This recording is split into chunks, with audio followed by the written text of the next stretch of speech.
اللهم رب شهر رمضان الذي أنزلت فيه القرآن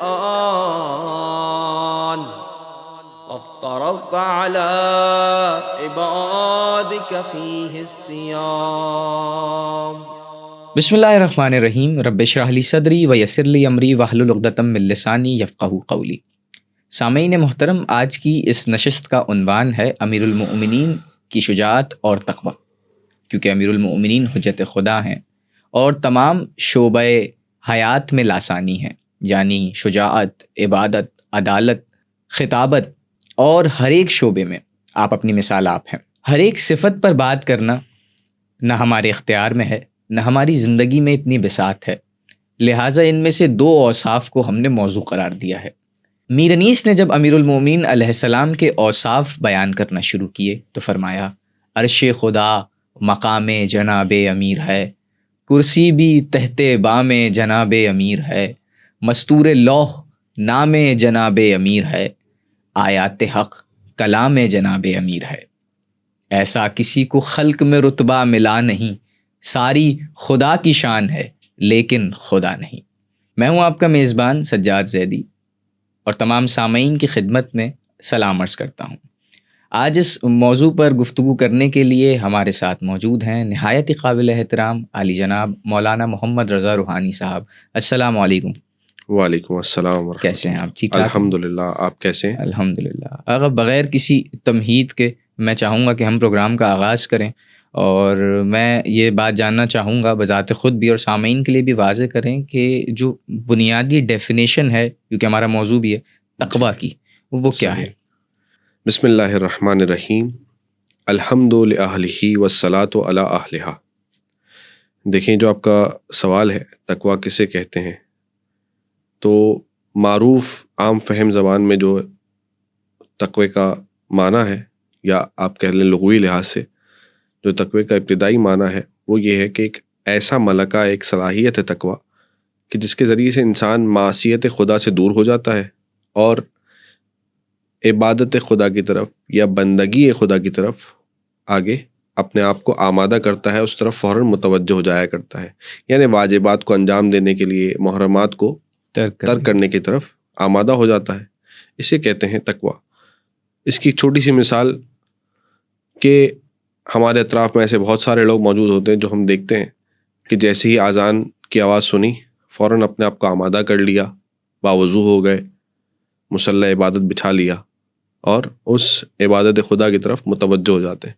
یعنی ایسے افراد جو اپنے آپ کو واجبات کی طرف رغبت دیتے ہیں، اپنے آپ کو آمادہ کر لیتے ہیں، فوری طور پہ چلے جاتے ہیں اور محرمات سے اپنے آپ کو دور کر دیتے ہیں. یہ تقویٰ کے ایک مصادیق میں سے ایک مصداق ہے کہ جو ایک عمومی معنی ہمارے ذہن میں ہے کہ وہ تقویٰ متقی انسان اسے کہا جاتا ہے، تقویٰ و پرہیزگاری سے مراد لیا جاتا ہے. تو آقا، یہ تو بنیادی تعریف ہو گئی جو آپ بھی جانتے ہیں، میں بھی جانتا ہوں، سامعین بخوبی جانتے ہیں کہ اس طریقے سے تقویٰ اور تقوی اسے کہتے ہیں. اس کے علاوہ بھی کچھ تعریفات ہیں، کچھ مصادیق ہیں جو علماء کرام نے بیان کیے ہوں، یا کچھ اور حوالہ جات سے؟ بالکل ایسا بھی ہے. کچھ اور بھی تعریفات، یعنی آپ کہیں کہ کچھ اور بھی مصادیق ہیں کہ جو تقویٰ میں شمار ہوتے ہیں، تقویٰ کے ضمن میں بیان کیے جا سکتے ہیں. جیسے خوف الہی رکھنے والا انسان، ایک شخص جس کے دل میں خوف الہی ہو، خشیت خدا رکھتا ہو. اسی طریقے سے بندگی احسنت، یعنی اچھی انداز سے بندگی انجام دینے والا شخص، یا آپ یوں کہہ لیں کہ پاکیزگی قلب، نفس کی، روح کی پاکیزگی کو. یہ تمام بھی مصادیق ہیں جو تقویٰ کے لیے تقویٰ کے ضمن میں بیان یعنی تعریفات سے ہٹ کریں مصادیق. بالکل. اچھا، یہ سارے مصادیق بھی اور اسی طرح کے دیگر مصادیق بھی جو ہے بعض جگہ علماء نے اس کو آیات قرآنی سے اخذ کیا ہے. اچھا. جس سے مثال چند آیتیں میں آپ کے سامنے پیش کرتا ہوں جس میں یہ مصادیق ہمیں نظر آتے ہیں کہ سورہ بقرہ آیت نمبر 21 میں پروردگار عالم ارشاد فرماتا ہے: بسم اللہ الرحمن الرحیم وَإِيَّایَ فَاتَّقُونَ. یہاں پر جو تقویٰ ہے اس سے مراد خوف الہی ہے، پروردگار کا خوف انسان کے دل میں ہونا. اسی طریقے سے ایک اور آیت میں آپ کے سامنے پیش کروں گی جس میں سورہ آل عمران آیت نمبر 102 ہے جس کا نشان کہ جس میں پروردگار عالم ارشاد فرماتا ہے بسم اللہ الرحمن الرحیم اتقوا اللہ حق تقاتہ. یہاں پر تقوی سے مراد عبادت اور بندگی خدا ہے کہ انسان عبادت کو انجام دے، بندگی خدا کرے. ایک اور آیت میں آپ کے سامنے پیش کروں جس سورہ نور کی آیت نمبر 52 ہے کہ جس میں پروردگار عالم ارشاد فرماتا ہے بسم اللہ الرحمن الرحیم وَيَخْشَ اللَّهَ وَيَتَّقْهِ فَأُولَٰئِكَ هُمُ الْفَائِزُونَ. یہاں تقوی سے مراد پاکیزگی نفس، قلب کی طہارت، یہ تمام چیزیں مراد ہیں. یعنی یہ مصادیق ہیں کہ جہاں پر قرآن کے ذریعے سے تقوی کے ان مصادیق کو اخذ کیا جاتا ہے. اب ایسے شخص کو میں اور آپ، یعنی یہ مصادیق ہمیں اگر کسی شخص میں نظر آتے ہیں عام زندگی میں تو میں اور آپ اسے کیا کہیں گے؟ متقی ہے، پرہیزگار ہے. عمومی طور پہ اس شخص کو متقی و پرہیزگار کہا جائے گا. اب اس سے ایک مرحلہ اور آگے بڑھتے ہیں کہ اگر کسی شخص کو خاتم النبیین محمد مصطفیٰ صلی اللہ علیہ وآلہ وسلم کسی کو متقی کہہ دیں تو ہم وہاں پر ان مصادیق کو نہیں ڈھونڈیں گے، اس شخص میں ان مصادیق کو نہیں دیکھیں گے، وہ اس معیار پہ اترتا ہے نہیں اترتا اس کو نہیں دیکھیں گے، بلکہ ہم بلا جھجک بغیر کسی اعتراض کے فوراً اس بات پر یقین کریں گے وہ شخص متقی ہے، پرہیزگار ہے. کیوں؟ کیونکہ ہم جانتے ہیں کہ یہ وہ نبی ہے کہ جس کے بارے میں قرآن اس انداز سے قصیدے پڑھتا ہے ما ینطق عن الہویٰ، کہ یہ وہ نبی کہ جو بغیر وحی الہی کے کلام نہیں کرتا. تو جب ہم یہ جانتے ہیں تو پھر ہم وہاں پر کوئی اعتراض نہیں کرتے. بے شک. اور اب یہی نبی، ذرا سوچئے کہ اب یہی نبی اگر کسی ہستی کے بارے میں یہ کہہ دے کہ وہ امام المتقین ہے، اللہ اکبر، تو اندازہ کیجئے اس کے تقوی کا عالم کیا ہوگا. بے شک.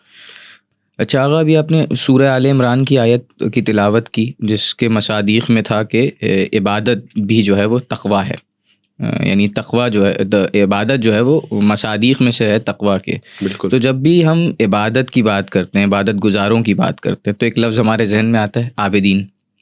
ایک شعر بھی ہے عابد تیری نماز کو میرا سلام ہے، بے حب اہل بیت عبادت حرام ہے. تو عابدین کا ایک لفظ آ جاتا ہے، اور پھر چونکہ ہمارے امام چوتھے امام زین العابدین علیہ الصلوۃ والسلام کے القابات میں سے ایک لقب ہے کہ امام کو زین العابدین کہا جاتا ہے، یعنی عبادت کی زینت، سید الساجدین. تو یہاں پر ایک سوال ہے کہ کیا امام علی کی عبادت اور امام زین العابدین کی عبادت، ان دونوں کے درمیان تقابل ممکن ہے، جائز ہے، کر سکتے ہیں؟ احسنت.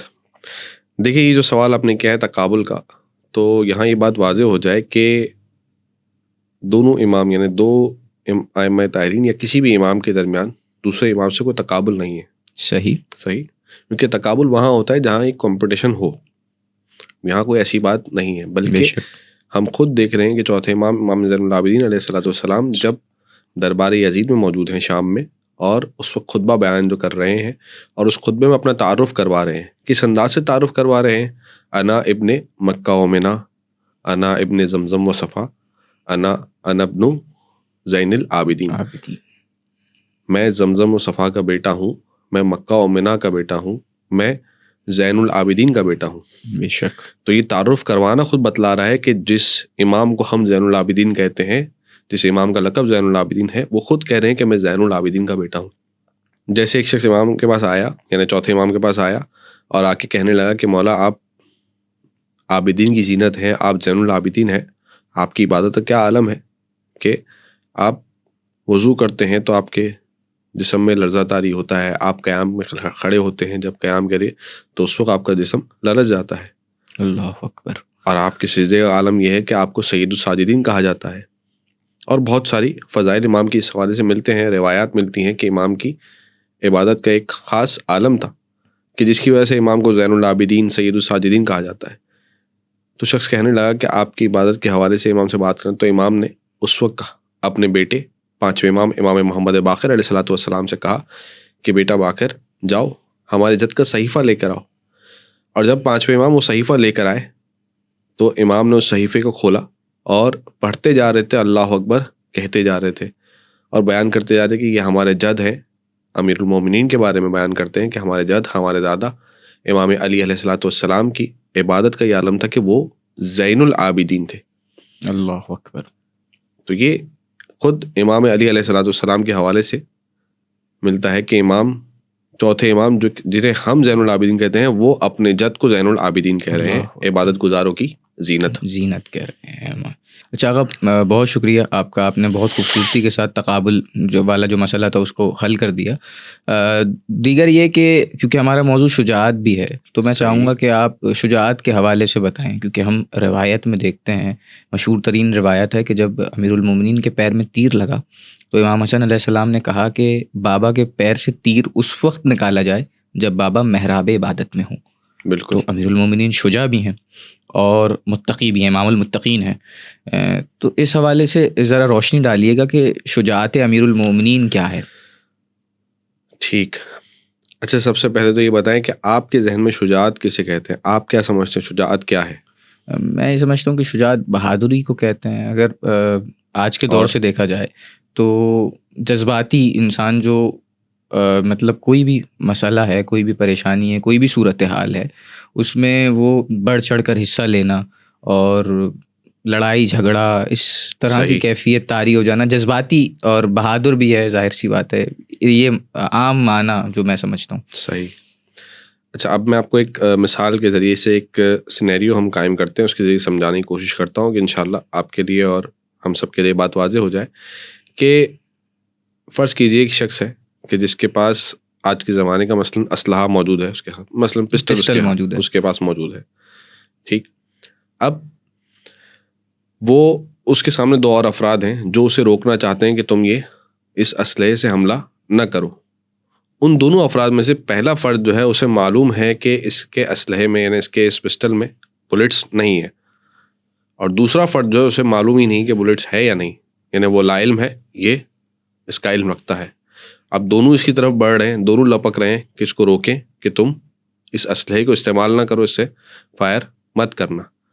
آپ کو کیا لگ رہا ہے کہ ان دونوں میں سے کون بہادر ہے، کون شجاع ہے؟ جس کو معلوم نہیں ہے کہ جو پسٹل ہے اس میں بلٹ، ظاہر سی بات ہے ایسے ہی ہے، کیونکہ وہ علم نہیں رکھتا، اسے نہیں معلوم، اور اس کا علم نہ رکھنا جو ہے اس کی شجاعت کی طرف نشان نہیں کر رہا ہے۔ یعنی اس کا مطلب یہ بات ثابت ہو گئی کہ ایک ایسا شخص جس سے علم ہو کہ یہ کیا ہو رہا ہے سامنے، اس کے پاس وہ شجاع نہیں ہے، وہ بہادر نہیں، بلکہ جس کے علم نہ ہو اور وہ یہ کام کر رہا ہو، وہ خطرے میں جا رہا ہو، تو اس کا مطلب وہ شجاع ہے۔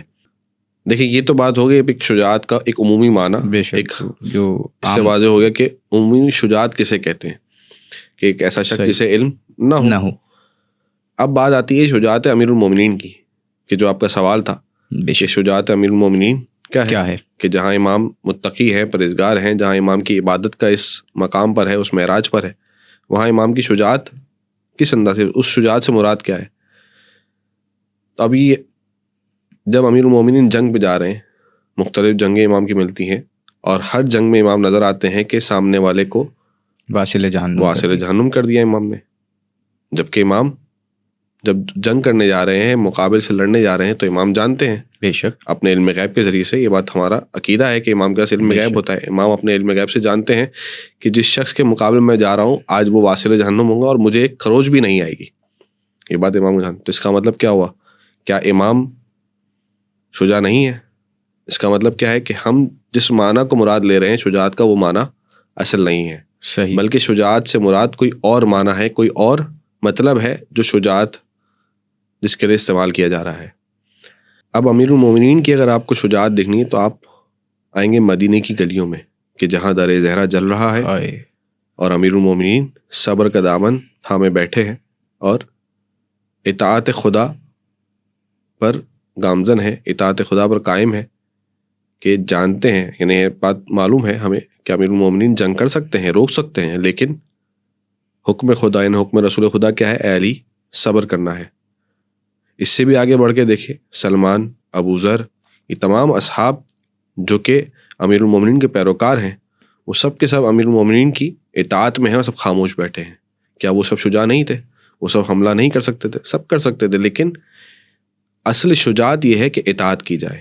اطاعت جو ہے اصل شجاعت ہے۔ شجاعت کا مطلب یہ نہیں کہ سامنے والے پر حملہ کیا جائے یا جانتے ہوں اور اس کو مطلب سامنے والے کو آپ زمین بوس کر دیں، اس کو ہرا دیں، بلکہ شجاعت یہ ہے، بہادری یہ ہے کہ انسان اطاعت میں سربلند ہو جائے، بے شک اطاعت میں اس کا مقام بلند ہو. اسی طریقے سے آپ دیکھیں میدان کربلا میں ابو الفضل عباس علیہ الصلوۃ والسلام جنگ کر سکتے ہیں. 9 لاکھ کا لشکر ابو الفضل عباس کے لیے کوئی بڑی چیز نہیں تھی. عام سی بات ہے کہ ابو الفضل عباس انہیں زمین بوس کر سکتے تھے, ہرا سکتے تھے, ان کو پیچھے ہٹا سکتے تھے, قتل کر سکتے تھے, لیکن تلوار کو نیام میں رکھا اور حکم امام کا انتظار کرتے رہے. یہ اطاعت امام تھی کہ جب تک سید الشہداء نے انہیں نہیں کہا تب تک وہ آگے نہیں بڑھے. یعنی جیسے جناب مالک اشتر جنگ صفین میں خیمے تک پہنچ چکے ایسے ہی ہیں, خیمے تک پہنچ گئے اور امیر المومنین نے حکم دیا کہ پلٹ آؤ, تو مالک اشتر پلٹ آئے, جبکہ فتح کر سکتے تھے, مد مقابل پر قابض آ سکتے تھے, لیکن پھر بھی پلٹ گئے. یہی اطاعت ہے, یہ اصل شجاعت یہ ہے کہ اطاعت امام, اطاعت خدا, یہ اصل شجاعت ہے. بہت شکر گزار ہیں آقا, آپ نے اپنے قیمتی وقت میں سے ہمارے لیے وقت نکالا. ایک آخری سوال آپ سے کروں گا اور اس کے بعد ہم انشاءاللہ تعالیٰ اسی سوال کے ساتھ جو ہے ہم نوحے کی طرف بڑھیں گے اور اسی سے ہم اختتام کر دیں گے. سامعین کے لیے بھی واضح کرتا چلوں, آپ نے بہت خوبصورتی کے ساتھ تمام سوالات کے جوابات پیش کیے. جو مسائل تھے, جو بھی چیزیں تھیں, تقابل سے لے کے معنی مراد تک, مصادیق تک, ہم بے انتہا ممنون و مشکور ہیں, آپ نے ہمیں وقت دیا. اس کے علاوہ میں بس آپ سے آخر میں چاہوں گا, کیونکہ ہم 19ویں ماہ رمضان میں داخل ہو چکے ہیں, شب 19 ہے, میں چاہوں گا کہ آپ 40 ہجری میں جو کوفے میں حالات ہیں, اس دور میں جو 40 ہجری کا کوفہ ہے, وہ ہمیں بتائیں کہ کیا حالات تھے, کیا واقعات تھے. دیکھیں, یہ شب 19 ماہ رمضان بہرحال یہ وہ شب ہے کہ جس شب میں امیر المومنین کا اپنی بیٹی کے گھر ہونا, اور چونکہ امیر المومنین علیہ الصلوۃ والسلام کا طریقہ کار تھا کہ ہر افطار جو ہے, ہر روز ایک دن ایک افطار جو ہے اپنے کسی ایک اولاد کے گھر پہ کیا کرتے تھے. شب 19 یعنی 18 رمضان کو مولا اپنی بیٹی جناب ام کلثوم سلام اللہ علیہا کے گھر پہ تھے اور افطار کیا, اور افطار کرنے کے بعد بار بار صحن خانہ میں آتے, آسمان کی جانب دیکھتے تھے اور پلٹ آتے تھے, اور یہ جملہ دہرایا کرتے تھے کہ ہاں یہ وہی رات ہے جس رات کا علی انتظار کر رہا تھا. اور بہرحال مولانا نے مختلف مقامات پر, بعض جگہ خطبوں میں, بعض جگہ اپنے اصحاب کے سامنے بھی یہ کہا کہ ہاں یہ وہی ماہ رمضان ہے کہ جس ماہ رمضان میں ایک شب علی کی داڑھی اسی کے خون سے خضاب کی جائے گی. اللہ اکبر. بس, اور اس شب میں یہی ہوا کہ ایک وقت یہ آیا کہ امام اپنے گھر سے نکلنے کا ارادہ کرتے ہیں, اپنے آپ کو تیار کرتے ہیں. اسی دوران دروازے پہ دستک ہوئی. حذیفہ یمانی امام کے مشہور صحابی امام کے پاس آئے اور کہنے لگے کہ مولا آج آپ مسجد نہ جائیں نماز پڑھنے کے لیے, میرا دل بہت گھبرا رہا ہے. لیکن امام نے حذیفہ یمانی کو روک دیا اور کہا کہ اپنے گھر چلے جاؤ, جبکہ حذیفہ یمانی اپنے اصحاب کے ساتھ تھے. یہ دیکھیں, یہ بھی اطاعت ہے, یہ بھی شجاعت ہے کہ امام جانتے ہیں سب چیزیں, امام اپنے علم سے ہر چیز کو جانتے ہیں, اور یہ بھی بات جانتے ہیں کہ حذیفہ یمانی وہاں ہوں گے تو یہ جو حکم خدا ہے آج کی رات جو ہونا ہے وہ نہیں ہو پائے گا. اس لیے امام نے جو ہے حذیفہ کو گھر بھیج دیا. بالآخر امام اپنی بیٹی کے گھر سے باہر نکلے, صحن خانہ میں آئے. صحن خانہ میں موجود مرغابیاں امام کی ابا کے دامن سے لپٹ گئی. امام نے انہیں ایک طرف کیا اور پھر آگے بڑھے. دروازے کی کھوٹی میں امام کے ابا کا اٹکنا, امام نے وہاں سے بھی آگے بڑھے, اور بالآخر امام مسجد کوفہ میں داخل ہوئے. شمعوں کو جلایا اور ٹھوکر مار کر اس لعین کو بھی بیدار کیا کہ جس نے امام پر ضرب لگانی ہے. امام جانتے تھے, لیکن اس کے باوجود دیکھیں یہ اطاعت ہے, یہ شجاعت ہے جس کو امام بیان کر رہے ہیں. امام نے اسے اٹھایا, اذان دی اور مصلی عبادت پر امام آئے. بس نماز شروع ہوئی, امام نے نماز کی ابتدا کی. مومنین امام کے پیچھے نماز ادا کر رہے تھے. پہلی رکعت کا پہلا سجدہ تھا اور امام سجدے میں تھے, اور اس وقت لعین ابن ملجم نے امام پر ایک ضرب لگائی, جس ضرب سے امام کا سر اقدس زخمی ہوا. اور اس وقت امام نے یہ صدا بلند کی, فزتو برب الکعبہ کی صدا بلند ہوئی کہ آج علی کامیاب ہو گیا۔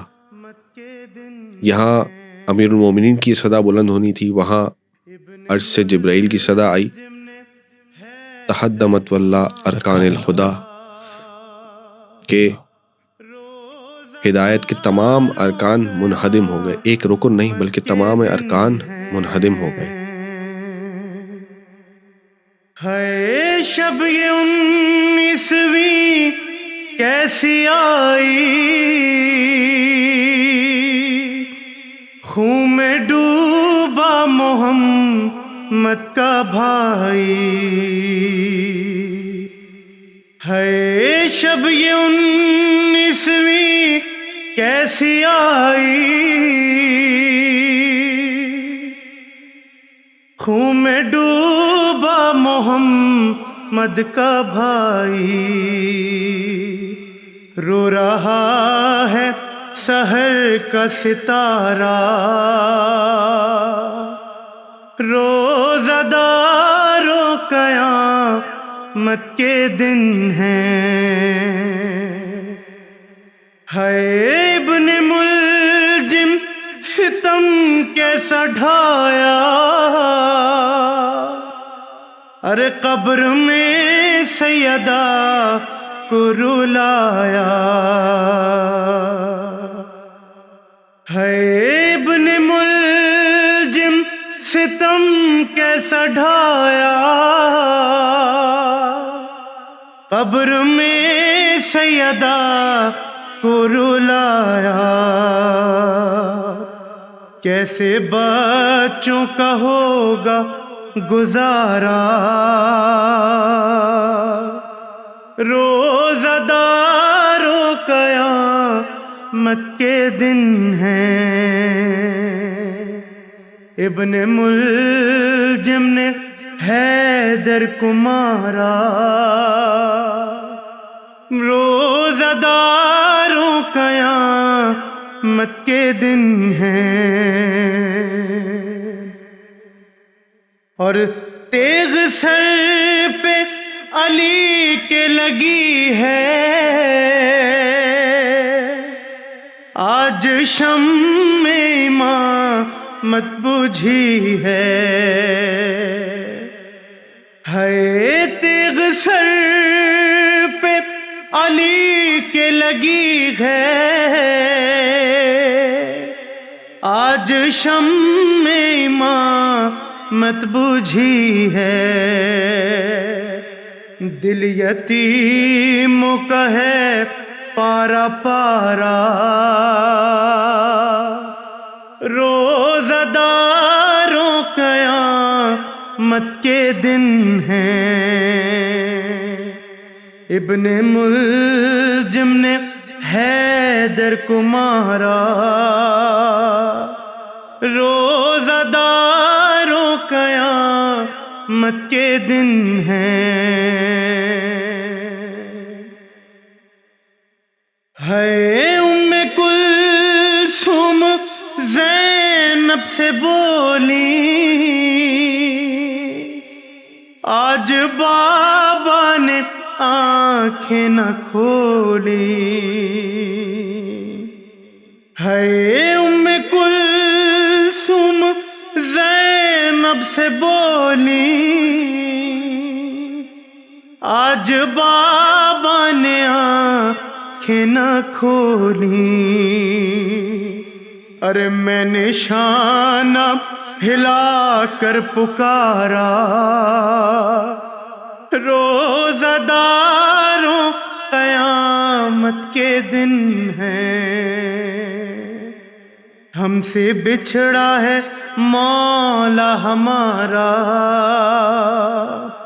روزہ داروں قیامت کے دن ہیں، اور گھر میں حیدر کے آہو فغاں ہے، عید نزدیک غم کا سما ہے، گھر میں حیدر کے آہو فغاں ہے، عید نزدیک غم کا سما ہے، کیسے رمضان آئے دوبارہ، روزہ داروں قیامت کے دن ہیں، ہم سے بچھڑا ہے مولا ہمارا، روزہ داروں قیامت کے دن